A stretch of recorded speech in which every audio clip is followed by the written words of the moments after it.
Kiran Devi teaching 2.6 में आप सभी का स्वागत है एवं वेलकम है। तो आप सभी को जैसा कि पता ही है कि इस चैनल पर क्या करवाया जाता है, यानी सीटेट पेपर 2 के सभी प्रीवियस ईयर के पेपर करवाए जाते हैं जो कि 2011 से 2024 तक के है ना। तो आप सभी जरूर लगाइए एवं सोशल साइंस के यानी SST के पेपर्स तो सभी लगाए जाएंगे, कंटिन्यूसली लगाए जाएंगे, बीच में रोके नहीं जाएंगे। तो आप सभी यहाँ वहाँ मत भटकिए और आप सभी पेपर लगाइए, क्योंकि आपको पता ही है दिसंबर में आपका एग्जाम है सीटेट का। तो पेपर से बहुत फ़ायदा होता है, आपको यकीन मानो कभी करना तो पता चल जाएगा। जिसने नहीं करा हो, जो कर रहे हैं तो वो करते चलिए, और जिसने चैनल को लाइक सब्सक्राइब कर दिया है तो कोई बात नहीं, जिसने नहीं करा वो जरूर कर लीजिएगा, क्योंकि चैनल पे जो भी वीडियो आती है बहुत मोस्ट इंपॉर्टेंट आती है। चलो तो आज के क्वेश्चन लगाते हैं। कल हमने 50 तक लगा लिए थे, यानी 50 तक क्वेश्चन लगा लिए थे, और फिर अब हमारे होंगे 51 से स्टार्ट, है ना। तो निम्न में से कौन सा युग में सही सम्मिलित नहीं है, अब ये भी हमें देखना पड़ता है, क्योंकि पेपर में बच्चे ये गलतियां बहुत करते हैं यहाँ पर कि नहीं है या है। तो हम यहाँ बोल रहे नहीं है और हम ये सोच लेते, पढ़ते सम्मिलित यानी है, तो हम है सम्मिलित है वो देख लेते, वो नहीं देखते जो नहीं है। वो पूछ रहा है वह युग में देखो जो सम्मिलित नहीं है वो वाले देखो, जो सम्मिलित है वो नहीं, बस वो देखना जो नहीं है, ठीक है। तो महाद्वीपीय साहित्य ये सम्मिलित है, तो महाद्वीपीय समिति नहीं। महासागरीय परपटी ये सम्मिलित है, तो ये भी नहीं दिख रहा। कोर क्रोड ये सम्मिलित है, तो ये भी नहीं है, कोई नहीं है सम्मिलित, गलत है, तीनों ही गलत है। तो हमारा इसका राइट आंसर हो जाएगा हमारा क्या, ये BC यानी 4th हमारा राइट आंसर हो जाएगा। और दोस्तों आप सभी को डिटेल्स में अगर पढ़ना है तो जाकर ज्योग्राफी पढ़िए, क्योंकि ये क्वेश्चन ज्योग्राफी का है। अगर हम यहाँ पर डिटेल से पढ़ाने लगे तो हम पेपर नहीं लगवा पाएंगे इतनी जल्दी, टाइम बहुत खा जाएगा। तो आप थ्योरी वहाँ पढ़िए, और मैंने भी पढ़ाई है तो वहाँ पढ़ सकते हैं जहाँ आपको अच्छा लगे।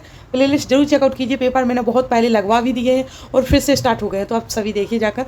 और क्योंकि यहाँ टाइम लगेगा अगर हम थ्योरी पढ़ाएंगे, ओनली पेपर का है, यहाँ पर पेपर ही लगेंगे, उसी को आपको नॉलेज करना है ना। मैं राइट आंसर बता दी जाऊँगी और आपको फिर उसको पहले आप चॉइस करेंगे फिर मैं। तो चलो 4th आंसर इसका हमारा राइट है। फिर है 52 यानी कौन सा मौसमी पवनों का उदाहरण है, कौन सा मौसमी पवनों का उदाहरण है। तो भारत में मानसूनी पवनें, या भारत के उत्तरी मैदानों की लू, या पूर्वी पवनें, या पश्चिमी पवनें। तो मौसमी पवनों का उदाहरण है कौन, भारत में मानसूनी पवनें।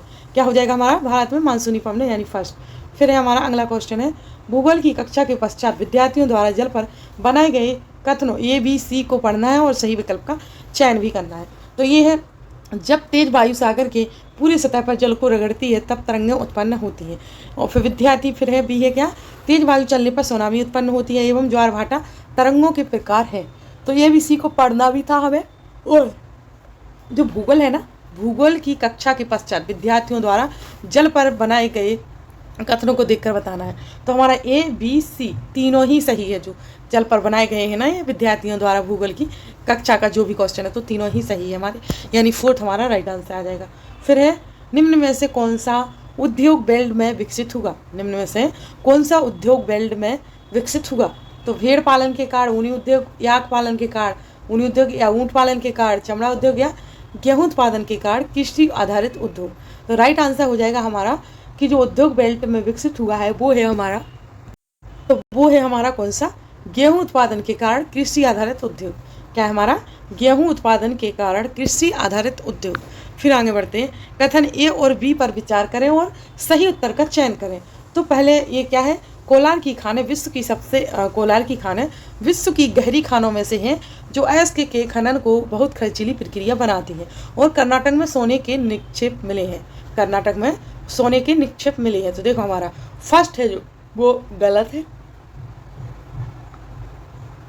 फर्स्ट गलत क्यों है, देखो फर्स्ट गलत है, वो बोल रहा है यहाँ जो अयस्क के खनन बहुत खर्चीली प्रक्रिया, पहले बोल रहा था कोलार की खानें विश्व की गहरी खानों में से, पहला पूरी तरह से गलत है। दूसरा हमारा सही है, क्या, कर्नाटक में सोने के निक्षेप जरूर मिले हैं, यानी B हमारा सही है।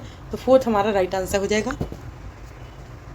फिर है आगे, तो आगे क्या है, बायोगैस और ईंधन में समान लक्षण क्या है, बायोगैस और ईंधन में समान लक्षण क्या है। तो दोनों को बनने में लगभग समान समय लगता है, या दोनों गैर परंपरागत ऊर्जा के स्रोत हैं, या दोनों हरित गृह प्रभाव का कारण बन सकती हैं, या दोनों के बनने की प्रक्रिया में समान प्रकार सह उत्पाद बनते हैं।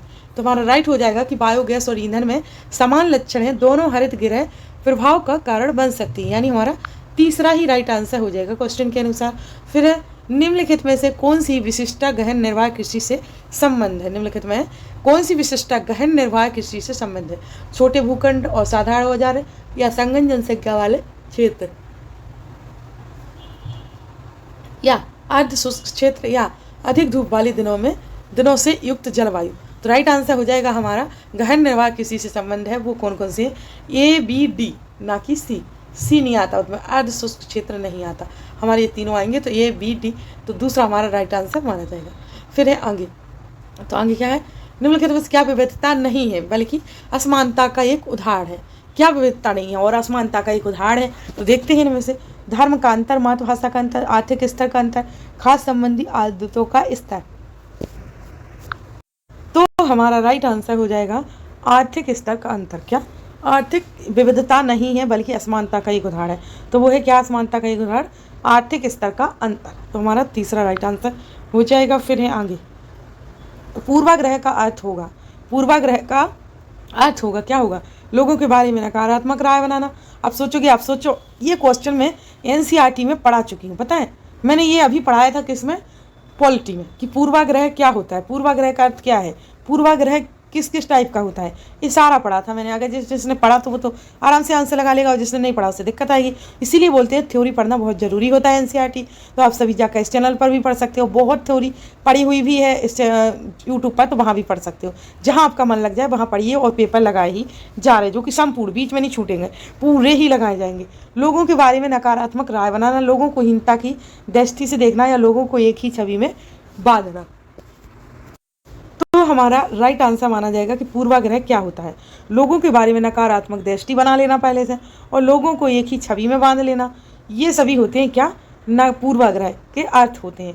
लोगों को हिंसा की दृष्टि से देखना, ये नहीं, ये दोनों, ये सी, यानी हमारा फोर्थ राइट आंसर माना जाएगा। फिर है आगे, निम्नलिखित में से कौन सा कानून भारतीय संसद द्वारा पारित नहीं किया गया है? तो राजद्रोह का कानून, घरेलू हिंसा अधिनियम, स्ट्रीट वेंडर्स पथ विक्रेता विनियम अधिनियम, हिंदू उत्तराधिकार अधिनियम। तो हमारा जो कानून भारतीय संसद द्वारा पारित नहीं किया गया है वो है हमारा स्ट्रीट वेंडर्स पथ विक्रेता विनियम, यानी विनियम अधिनियम, यानी हमारा तीसरा ही राइट आंसर माना जाएगा। फिर है हमारा आगे, तो कथनों को पढ़ना फिर आंसर देना है। तो एक राज्य को जीएसटी वस्तु एवं सेवा कर के वितरण से संबंधित विवाद दो राज्यों के बीच विवाद का मामला है। नदी के जल के बंटवारे से संबंधित विवाद दो राज्यों के बीच विवाद का मामला है। तो हमारा इसमें क्या, ये गलत हो जाएगा, है ना, उसमें बी राइट हो जाएगा, है ना, कि नदी के जल के बंटवारे से संबंधित विवाद दो राज्यों के बीच का विवाद मामला होता है। ओके, तो हमारा इसके अनुसार बी सही है, तो हमारा दूसरा ही राइट आंसर माना जाएगा। फिर है आगे, निम्नलिखित में से कौन सी शब्दावली भारत के शहरों के प्रवासी मजदूरों को दर्शाती है? तो संगठित कार्यबल या लेबर चौक या भूमालिक या प्रतिशत तकनीशियन। तो राइट आंसर हो जाएगा जो शब्दावली भारत के शहरों के प्रवासी मजदूरों को दर्शाती है उसे बोलते हैं लेबर चौक। क्या बोलेंगे हम? लेबर चौक। फिर है दादन, क्या है? दादन व्यवस्था। दादन व्यवस्था हमारी क्या है? दादन व्यवस्था, तो ये देखते हैं, दास व स्वामी के बीच की व्यवस्था, या व्यापारी व बुनकरों के बीच की व्यवस्था, या सरकार व बुनकरों के बीच की व्यवस्था, या किसानों व साहूकारों के बीच की व्यवस्था। तो दादन व्यवस्था क्या है? वो है व्यापारी व बुनकरों के बीच की व्यवस्था। क्या हो जाएगी? हमारे व्यापारी व बुनकरों के बीच की व्यवस्था दादन व्यवस्था मानी जाएगी। फिर है हमारा आगे, तो भारत में लोकतंत्र पर निम्न कथनों को पढ़ना है, फिर आंसर देना है। तो लोकतंत्र मुक्त एवं निष्पक्ष चुनाव पर आधारित होना चाहिए। लोकतंत्र में अंतिम निर्णय लेने का अधिकार जनता द्वारा चुने गए व्यक्तियों के पास ही होना चाहिए। फिर हमारा इसका राइट क्या हो जाएगा? तो राइट है हमारा ये बी, दोनों ही सही है, दोनों ही सही है कि अधिकार जनता द्वारा चुने गए व्यक्तियों के पास ही होना चाहिए और निष्पक्ष चुनाव आधारित होना चाहिए। तो हमारा ए बी दोनों सही है, यानी तीसरा हमारा राइट आंसर हो जाएगा। फिर है आगे चलते हैं, आगे है तो हमारा क्वेश्चन पढ़ के हमें व्याख्या कथन पढ़ के आंसर देना है ना। तो रोनित के अंकल चाहते हैं कि वह अधिक अंक अर्जित करे ताकि उसके पास नौकरी प्राप्त करने के अच्छे अवसर हो। एवं लक्ष्मी लकड़ा 27 वर्ष भारतीय रेलवे में पहली महिला इंजन चालक बनी थी। तो उपयुक्त कथनों में से कथन को रूढ़िबद्ध धारणाओं को तोड़ने के उदाहरण के रूप में उपयोग कर सकते हैं, यानी रूढ़िबद्ध धारणाओं को तोड़ने के उदाहरण के रूप में उपयोग कर सकते हैं इसके आंसर में ना। तो बी हमारा राइट हो जाएगा। अगर जो रूढ़िबद्ध धारणा है उसको तोड़ें तो हमारा बी राइट हो जाएगा कि लक्ष्मी लकड़ा 27 भारतीय रेलवे में पहली महिला इंजन चालक बनी थी। हमारा ये दूसरा सही है, यानी दूसरा हमारा ही राइट आंसर हो जाएगा। फिर है हमारा आगे, तो आगे है भारत में स्वास्थ्य के अधिकार को किस मौलिक अधिकार के एक प्रकार के रूप में मान्यता प्राप्त है? तो स्वतंत्रता, समानता, जीवन, निजता। तो राइट आंसर हो जाएगा जीवन। किसके? जीवन मौलिक अधिकार के एक प्रकार के रूप में मान्यता प्राप्त है। फिर है आगे, तो आगे देखते हैं।